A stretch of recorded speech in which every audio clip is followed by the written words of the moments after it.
Welcome everybody to the Giver Method channel. Super excited you're able to join me because today's topic is going to be so impactful for all of you who consume our content and who are a part of our coaching programs. We're talking about how do you enroll others into your desire to change. Now you're on this path to make an impact in the way that only you can, because you are the only person with your combination of gifts, superpowers, and experiences, meaning you're the only person who can make an impact in very specific people's lives, because no one else has had the same experiences, the good, the bad, and everything in between, as well as the things that you uniquely do that are so just you. And so we want to talk about what that is. We want to help you unpack the things that maybe hold you back, because there's the impact you want to be making versus where you are today. And usually there's a gap between those two, and you're trying to figure out how you close that gap.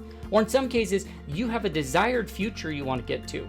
But right now you're on this path towards a default future, and those two do not align with each other. And so we want to unpack that with you and help you to move past it. So we do these long form videos, kind of like workshop style videos, to help you with that. Like I said, today it's about this, how do we enroll others in the process? Like, most personal change doesn't die because you weren't clear enough with the change. It dies because somebody you loved looked unsure, and you treated that like it was some sort of a verdict. So think about it this way. You make a decision. You knew something needed to change. Maybe it was the way you were working. Maybe it was the amount of time the business was taking from your family. Maybe it was finally protecting part of your week for something that made you feel like yourself again. And maybe, I don't know, sometimes it's even just speaking up at work instead of staying quiet for one more year. It felt clear to you, right? Maybe clearer than you had felt in a really long time. And then you told somebody, and you watched something cross their face. It wasn't anger. It was something quieter. There was a pause. That hesitation, maybe the response that wasn't nearly as excited as you, the one you imagined that you'd possibly be getting. And suddenly the decision that you felt so good about 5 minutes ago quietly starts to feel a little less solid. And so you start trying to explain it away. You start softening it. You tell yourself, okay, maybe it isn't time. Maybe I should make this, maybe I shouldn't make this harder on other people. Maybe I should leave it alone. I don't want to disrupt. I don't want to rock the boat. And here's the part that I want to challenge you with. Well, what if you abandon a change because somebody never actually asked you to abandon it? It was all in your head. Let's talk through that. Now, before we dive too deep, I do like to start off every video and just let people know, if you're new here, I always say welcome to the Giver Method channel. My name is Jake Talbert. I'm the founder and author of this book. It's called The Giver Method. That's why we call it the Giver Method channel. This is an Amazon bestseller. It sold thousands of copies, and I recommend that you get yourself one. I'll put a link in the description, because right now you can get it for as little as $2 on Amazon. So if you go to Amazon, look up The Giver Method by Jake Talbert, or use the link. You can get the digital version, or if you want, you get the physical, like this, if you like to mark things up, or the audio version. Sometimes people like getting combinations of both, so they can write, they can listen, whatever that works out for you. Sometimes they like going through it with somebody else. Now, I do recommend you get it for you and somebody else, or maybe just yourself, because I wrote this with you in mind. If you are a small business owner or entrepreneur, a parent, a leader, aspiring leader, employees, caregivers, all of you using those gifts and superpowers to create impact and influence in other people's lives, I know that to get to that desired future and make that impact in the way that only you can, you have to do it as a part of the life you're already living. You've got responsibilities. And so you can't just burn everything down and start from scratch. You can't just go move to the woods and find yourself. I know that because I've walked the same path as you. I'm the father of 3 boys. I'm married. I'm running multiple businesses. I've been a leader within a large organization in that sea of cubicles. I've been there. And so I know that you have to be able to fit this stuff into the life you're already living, sometimes in the messy middle. And so everything in the book is meant for that. Everything we cover on the channel is grounded in principles directly from the book, so I do recommend you get yourself a copy. Now, if you need a deeper help, you can also go to thegivermethod.com. You can download a ton of free resources, get on the newsletter list, take some assessments, or you can check out our coaching programs that we have there. Also, follow us on social media, Facebook, TikTok, Instagram, LinkedIn, YouTube, subscribe, like the videos, comment, all those sorts of things, because we put out content all the time just for you.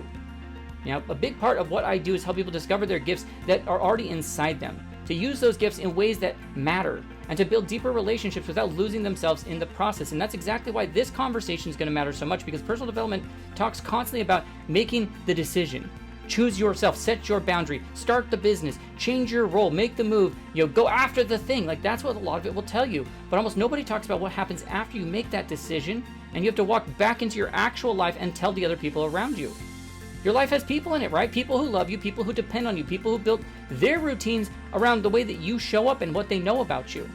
People who may have responsibilities, expectations, fears, or history tied to whatever you're about to change as well. They didn't make the decision, you did. There's a lot of good change gets quietly negotiated down until it barely exists. Not because you weren't serious about it, not because you lacked the courage, but because you didn't know what to do with the reaction you got from the people who mattered the most. Like, think about real change that you tried to make. Like, what was the last one you did? Not like the January resolution that you forgot by February. Not that. Like, real change. The one you kept thinking about in your car. The one you talked to yourself about at 3 o'clock in the morning, right? The one you knew you would make you a better, I don't know, a better leader, more present parent, a healthier spouse, or simply just make you feel more like yourself again. And then ask yourself, like, well, where did it start getting smaller? Was it after that conversation with your spouse? You know, a look from the business partner, a question from your team, a comment from your parents, like a little guilt maybe when your kids wanted to some of that time that you had decided you were going to protect, whatever. Like, for a lot of people, this decision wasn't the hardest part. It was the room afterwards. You know, and that's the room we want to talk about today. So I'm going to show you how you bring the people around you into your desire to change without like begging for permission or demanding their enthusiasm or abandoning yourself in the process. We're going to talk about how to read like the resistance without immediately turning, you know, it into a rejection. How to have that conversation without making a presentation. You know, how to recognize when like your change affects, like, I don't know, how your change can affect if it's never been, like, nobody ever knows what it is, if it hasn't been written down and clearly articulated them. And we want to talk about the behavior build, like how you build trust that explaining yourself won't do.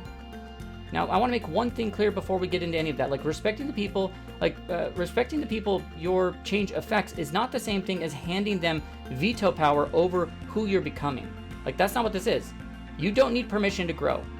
But if your change affects somebody else's time, money, responsibilities, access to you, sense of security, pretending that it belongs only to you isn't independence. You're actually doing an avoidance.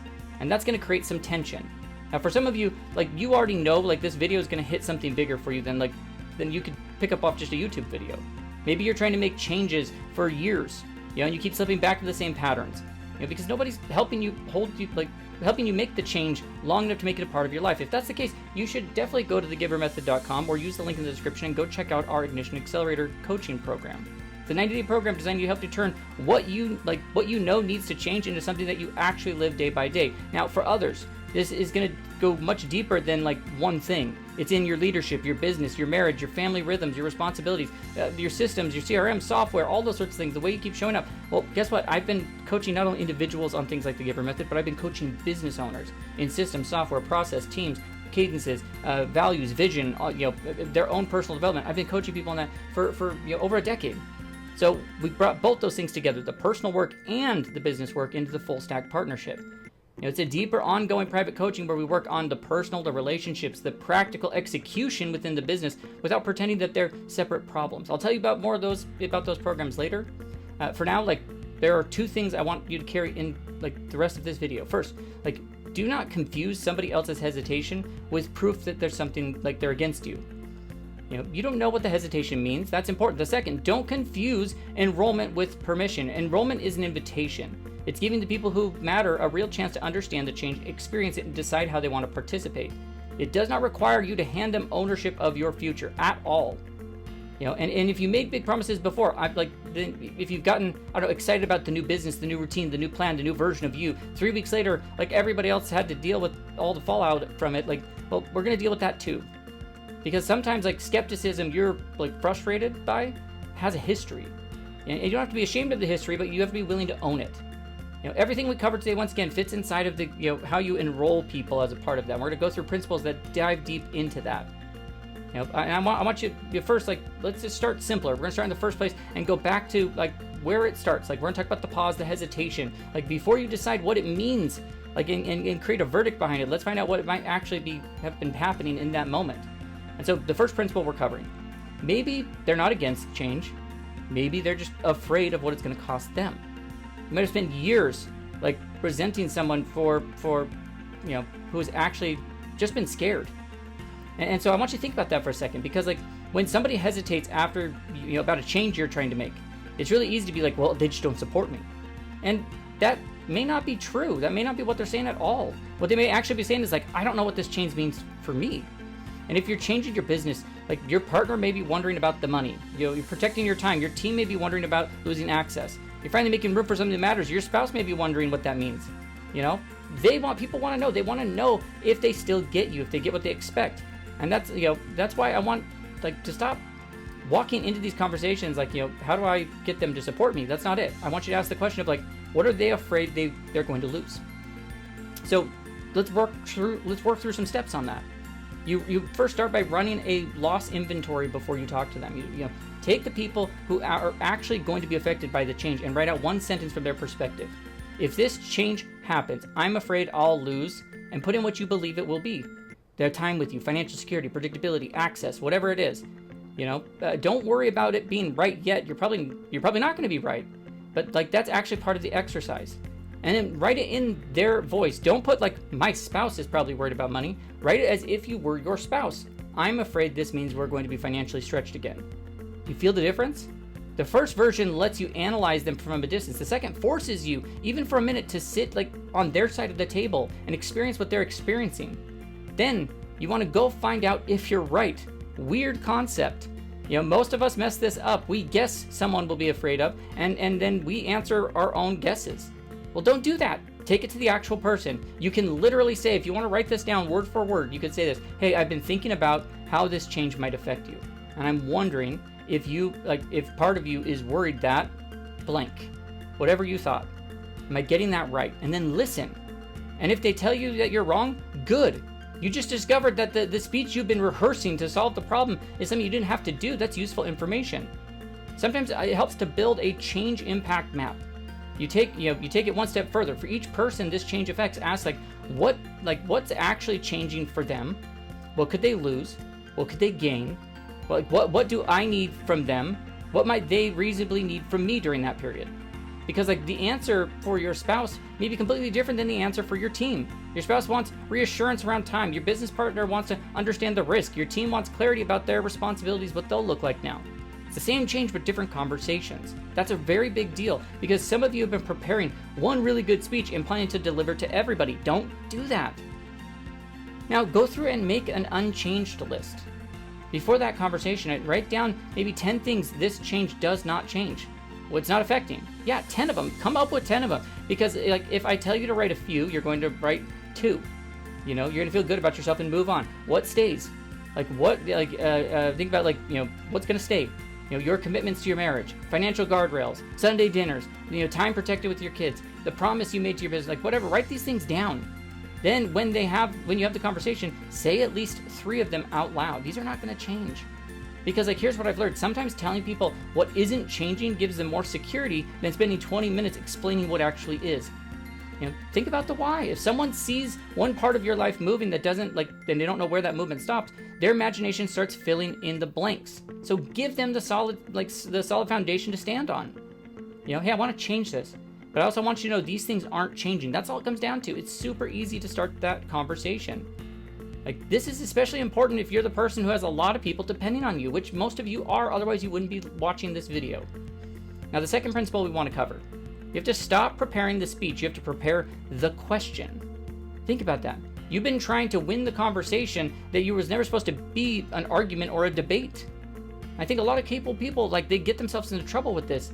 Like you know something needs to change. You've thought about it for weeks, maybe even months. So by the time you finally sit down with your spouse, your partner, your team, somebody close to you, like you are ready. You've got your reasons. Like you've thought through the objections. You've practically rehearsed like the entire conversation in the shower. And then they hesitate. So you explain more and more and more because somewhere inside you think like if I can just get them to understand like this is why. This is why I want to do this. They'll get on board. Like they may not need a better explanation. They may just need to know you actually care about like what this change feels like from their side of the table. So like here's the thing, a couple steps. If you write down this speech you've been rehearsing, take the time and actually write it out. Take the conversation that you've had and write it down like what you've been planning to say, not the polished, like the real version, the one you've already delivered in your head 10 times, and then read it back and ask how much of this is explaining versus how much is reassurance, how much of it is defending the decision versus how much is it actually asking the other person anything. And for a lot of you, that last number is going to matter because like you're probably gonna notice it's pretty small. It's useful information. So then you go back and you shrink the explanation. You rewrite the opening with like one simple rule. It's a 3-sentence of explanation, 1 real question, 1 specific request. That's it. That's it. Because like if I tell you like to listen more, you'll nod and you'll agree with me. And then bring the same 20-minute explanation into the room. So let's put a limit. Explain it in 3 sentences. Tell them what you've realized. Tell them why it matters to you. Tell them what you're thinking about changing, and then stop. Like, just stop from there. Ask the question. Make one specific request. That's it. Make sure, so simple in how you approach that.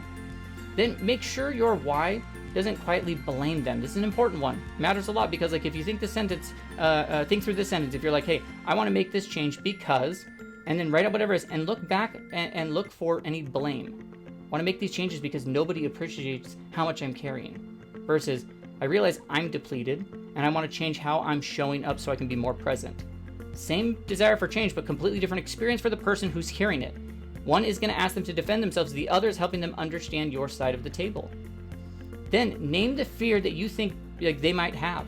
Instead of waiting for them to push back, try this. Hey, I've been wondering if part of what you're worried about is that if I make this change, it could mean blank for us. Am I close to that? It could mean less time to get, could mean financial pressure, could mean responsibilities falling apart, whatever. Like, just say it and then listen. If they say yes, like, you finally reached the real conversation. If they say no, even better. Now you get to stop solving the fear they never had. You can actually ask what it is. If they share a concern, your first move is not to correct it, to say, it's to simply just say, okay, well, that makes sense. Or I understand why you'd be worried about that. That doesn't mean you agree with every conclusion. It just means that you're letting their experience exist without immediately trying to talk them out of it. And then you can say, here's what I've been thinking about so that doesn't happen. Now your explanation has somewhere to land. And then go ask the question you probably don't want the answer to. What else are you worried about that I haven't considered? And then here's the important part. Shut up and stay quiet at that point. Because you're going to want to fill that silence. You're going to want to reassure. You're going to want to defend. You give them a second. Because the thing that they say after that, first, comfortable answer may be the thing you actually need to hear. And sometimes you just have to lead with some uncertainty. You have to say, hey, I know this needs to change. I don't know. I don't have the answers yet. And I'm nervous about that part too, but I want you to be a part of this. I want you to be, I want us to be able to work through this together. Again, you're inviting them into the conversation about what comes next, not just dictating what it is or explaining away what that is. Now, the third principle we want to cover: you don't change your life. You changed the deal.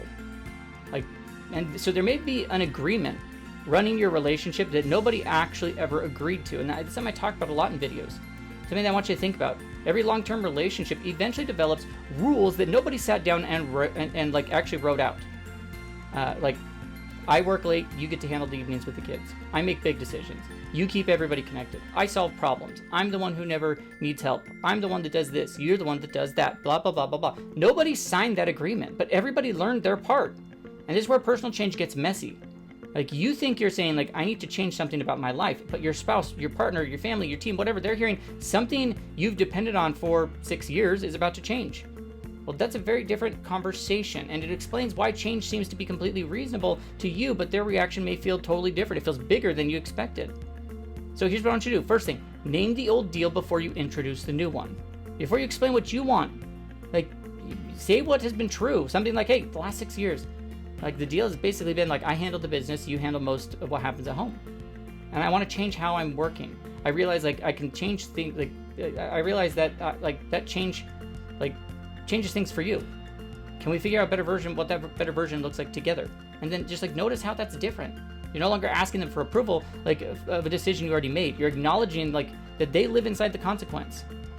Give them a seat at the table. I've talked a lot about the size of the table. There's the shift. Stop presenting the new arrangement. Start building it together.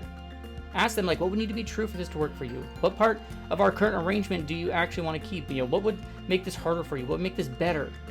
Because enrollment isn't getting somebody to say yes to your plan. It's creating enough room for the plan to become ours instead of just yours. And then own your track record before they bring it up. And that might sting a little bit. Maybe this isn't your first reinvention. Maybe you've come home excited before with a new business idea, new routine, new commitment, new health plan, new direction, and 3 weeks later, everybody else is they've been carrying the fallout from it. And if that's true, then say it. I can understand possibly you being skeptical. I've gotten excited about changes before and then disappeared into them. I'm not asking you to trust what I'm saying tonight. Just watch how I show up over the next month. Again, that's not weakening your position. That's just showing them that you remember living through the same history that they remember. Then give the change some sort of a landing strip. I want you to resist your normal instinct. Don't change everything by Monday. Change one thing that gives you meaningful movement without creating unnecessary disruption for everyone around you. Let that run for a little bit. Let that run for a week, a few weeks, 30 days. Let people experience you inside the change. Let the new routine become boring. Let your spouse see Tuesday nights are still protected. Just show them those things and then add to the next change. From your side, changing 5 things at once feels like commitment. From their side, it feels like somebody who suddenly became unpredictable. And then pay attention to how badly you want to rush. Because this part you have to test. If I tell you to make a change and hold it for 30 days, some of you immediately think but I'm ready now, I want to do it, let's go. You've been thinking about it for 6 months. They heard it by Tuesday. Those are not the same thing. All right, so you don't have to shrink your growth to make everybody comfortable, but you got to give people that you care about enough time that they can experience the change before asking them to absorb it all at once. And if you already blew that conversation, then repair it. Some of you listening are thinking yeah, but I already messed that one up. Good. Then don't pretend it didn't happen. Go back and be hey, you know what? I want to talk about that again. I handled it badly. I came with a decision instead of a conversation, and I didn't acknowledge how that might affect you. Can we try that again? No second speech, no explaining. Just own it and reopen the door. This is especially important if you're the person who's spent years being the dependable one with your routines, and the family adapts around it, the team adapts, the business adapts to all these things. So when change happens, you're not just changing yourself, you're changing something that other people learn to count on you for. Your growth can still belong to you though. While the transition belongs to everyone, it touches as a part of that. Now the 4th principle, stop asking them to believe in it. Stop asking them for enthusiasm. That's it. That's all we have to pay attention. You don't need everybody you love to be as excited about the change as you are. Where a lot of good conversations go sideways is you finally tell them what you want to change. And somewhere underneath the conversation, you're hoping that they're just going to be excited too. That they're going to be man, I love this for you. Let's go do it. You should do it. I want to help you. Let's absolutely, we're all in. And when you don't get that, you feel rejection. But what if you're asking for way too much, way too soon? You don't need somebody to go from skeptical to cheerleader in one conversation. You just need to take one step closer. So some things you can do. Learn, there's 5 levels of support. Okay, think about this, in this sort of a level, some sort of a range. There's non-interference, okay? You don't need to agree with this yet, but can you give me some room to try? There's acknowledgement. Hey, would you ask me occasionally how it's going? There's practical support. Hey, could you help me protect this time? There's accountability. Hey, would you call me out if you see me slipping back? And then there's shared participation. Would you like to do part of this with me? Here's the mistake. You're taking someone at level 1 and asking them to be a level 5. Pretty simple. Don't do that. Ask where they actually are. Get clear with them. Take the people most affected by the change and place them on that where you believe they are, and then go ask them where are you? Your spouse may be willing to give you room. Your business partner may be ready to help protect your time. A friend may be willing to hold you accountable. Different people get different asks because of they're starting in different places. Enrollment doesn't require everybody to arrive together. Then let non-interference count. This is especially important for those of you who've used to being needed by people to needing people to be okay before you move. If your spouse says I don't totally understand it yet, but go try, that is support. Maybe it's not the support you pictured, but it is. And sometimes if we don't feel that enthusiasm, we shrink back. Then make one small specific ask, not I really need you to support me. What does that even mean? Instead, be hey, could I protect Saturday mornings for the next month while I work on this? Hey, would you ask me Friday whether I kept that boundary? Hey, could you handle bedtime Tuesday so I can take this class? Whatever. Give them something that they can actually say yes to. One request, one clear action, one clear time frame. Because when someone is already nervous about change, a giant request makes that change feel giant too. And again, turn the big change into a 30-day experiment.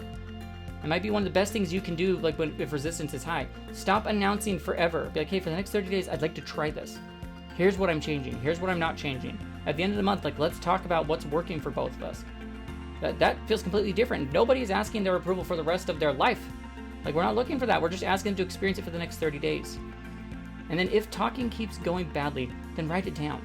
Some relationships need a little space between message and response, so write them a letter. Tell them what you've realized, why it matters to you, what you're afraid of, what you don't want this change to cost, and the one way they could help. Then ask what am I missing? What worries you about this? And then give it to them. The point isn't writing something beautiful. The point is giving them enough room to process it and be able to come forward and talk to you about it so that we can make movement together. And then when they won't engage, stop announcing and just start showing it. Sometimes somebody just simply isn't ready for the conversation. So stop trying to sell them and just live that change. Start making the change in even the smallest way possible. Let consistency be the argument here. They need enough time with the new version of you, to trust that, okay, well, this change is something that we can actually go and do, right? That's so important. And then the fifth and final principle, let your behavior do the convincing. At some point, you have to stop explaining who you're becoming and let the people experience it. Like I said, that's where we're getting ourselves in trouble. Give it a little room. Your spouse says, okay, try it. Your business is like, yeah, let's see how it goes. Your boss gives you a little bit more responsibility. Instead of going and doing the thing, people keep selling. They keep trying to go for it. You explain why it matters again. You check whether it's still okay. You keep reassuring. It's but skeptical people usually don't need another promise. They want evidence. So, ask what result they would actually notice. Before you worry about proving the change, ask them, if this is working, what would the people around me naturally actually experience? And if you told your spouse you're protecting some time, it's gonna help you come home with more energy, then gosh, come home with more energy. If you told your team stepping out of the weeds is gonna help you become a better leader, then you need to give clear direction. If you told your family this pursuit is going to take you away from them, don't make them pay for it with whatever energy you've left over. Once again, don't promise some giant transformation. Say hey, this is what I'm working towards, and let's watch how I show up. And then let them use the evidence before the explanation. You steward the room you've already been given before asking for more. You want Saturday mornings for something that matters to you, or you then use Saturday mornings, really well. Use it for the next month, before you ask for Saturday and Sunday. If you want more freedom, then handle the responsibility differently. Show the result before you try to, make 5 changes. You want to reshape the business, test one part, let your team experience it before you try to go change everything. Because from the other side, the next request may feel obvious. From their side, they're still watching to see whether you can be trusted with the first one. And so don't just point at the evidence. Here's where you're going to be tempted. Things go well, you're being more present, the boundaries working, the team starts team is responding, the rhythm is holding, and you're see, told you. Don't do that. Seriously, don't. The moment the progress becomes ammunition for winning an old argument, you spend some of that trust that you just earned. Just let them notice. Let the evidence get stronger so they see it. And then always do a monthly congruence check. Once a month, you ask do my words match my behavior? Am I still living to that part? Are the trust I asked them to give me for this, am I showing up in that way? And then don't make your growth evidence that they're behind. This one sneaks up. It's you think I've changed, they haven't. I'm doing more work, they're stuck. Be careful. Don't bring somebody closer to your growth by making your growth evidence of what's wrong with them. Maybe they're moving slower. Maybe they don't want what you want. Maybe they're still watching to see whether this version is going to last. That doesn't make them less evolved than you. Now, if your new direction makes you colder, more dismissive, less generous towards people you claim to be changing for, that's something worth paying attention to. And so big one for those of you married, stop making your spouse responsible for your development. Your spouse can love you without becoming your coach. They don't need to understand every fear, hold you accountable to every goal. They don't need to process the business problem. They celebrate every win. They don't need to be doing all of these things. That's too much weight for one relationship to carry. That's why people have business coaches. That's why people turn to friends. That's why people have colleagues, mentors, things like that. Your spouse, they're not supposed to become responsible for building the new version of you. Then know when you've actually, when you've already gotten the yes. That's the trap. When you get the yes, and then you keep asking and asking, keep going for it. No, you've said, hey, let's, they've agreed to the Saturday mornings. They said, go try it. The boss gave you the opportunity, but because you're unsure, you keep checking. Take the yes. When you keep checking, you're reopening the question that they've already closed. So give yourself this rule. If somebody gives you room you asked for, stop asking them to reconfirm it. Unless something materially changes. Go use the room. Do that, because the person who already said yes doesn't need another pitch. They need to see what you do with the yes that they already gave you. Now, here's what I want you to think about. When enrollment falls apart, before we wrap it all up, hopefully this hits home for you. You can do all of this well. You can listen. You can ask the right questions. Take their fears seriously. You can keep your word. Let your behavior speak. And somebody still may not support the change. And if that happens, I don't want you to immediately decide, well, they're holding me back. But I also don't want you shrinking a change you need simply because somebody else is uncomfortable with it. So when you can tell which one you're dealing with, ask these 3 questions. 1, are they pointing to a real consequence? Money, time, kids, responsibility, something you've committed to, something your team has to carry, or are they mostly just uncomfortable with the person you're becoming? Second question is could their concern be addressed with a better plan, clear boundaries, more information, some time to watch it play out, or would the only acceptable outcome be staying exactly where you are? And then the third question is do they want what you want for your life? But question how you're going about it. Or are they actually want a different outcome for you? Because if the concern is specific and something the 2 of you can work through, then work through it. But if every answer eventually comes back to I'll be okay as long as you don't change, well, then you're not talking about logistics anymore. You're talking about permission. Write the answers down before you make the call. Because when it's your spouse, your business partner, your parents, somebody you desperately want to approval from, it's very easy to confuse their discomfort with your responsibility. That's the line I want you to remember. Take their impact seriously without handing them ownership of your identity. Enrollment is the goal. Self-abandonment is not the price. Now, something clicked for you today. Maybe you finally saw the conversation where your last change quietly died. Maybe you realize you've spent years believing somebody didn't believe in you when maybe simply been afraid to ask what would change. Don't waste these realizations you had today. Because now the work isn't just deciding what needs to change. It's learning how to change, how to change without disappearing from the relationships that you're changing it for in the first place. We've talked about how this shows up as a business, as a parent, in all these different ways. The things we covered today can help you start changing. Find out what they're afraid of. Ask instead of assume. Make clear requests. Give the change room to breathe, and then show through the behavior. It doesn't require everybody else to pay for it. That's what's important. If you know you need support carrying this into real life, there's 2 ways that we can help you. If the change is running through every part of your life, your leadership, your business, your marriage, your family rhythms, responsibilities, everything, how you show up with your team, then check out the full stack partnership we have down below. If it makes sense to book a call, book a call. Now, if you're looking for just one-on-one help, like I said, the other side of our coaching is the Ignition Accelerator. It's a 90-day experience for the person who knows something needs to change, but wants help turning that realization into change that actually lives in their life. Some guidance, some accountability, some outside perspective in the situation, help them to build what they actually need into their life. Now, at the same time, if those 2 are not right for you, then do something. Take and have that conversation. And maybe you go to Amazon, get yourself a copy of the Giver Method. Get a copy off Amazon. Like I said, the links for all this will be in the description. Maybe it's having the conversation with someone you've been avoiding to have that. Maybe it's taking one small piece of what you talked about today and actually doing it. Maybe it's going to givermethod.com, downloading the free resources, taking the assessments, joining the newsletter list. Maybe it's following us on social media, going to YouTube. Maybe it's just again, keep your progress moving forward. You don't need to solve the rest of your life today. You just need to stop abandoning that change every time somebody else needs a little bit of time to understand it. So hopefully that helps you. Hopefully you can go out and actually start making those changes, because people are waiting for you to on the other side of these changes. They're waiting for you to show up in the way that only you can.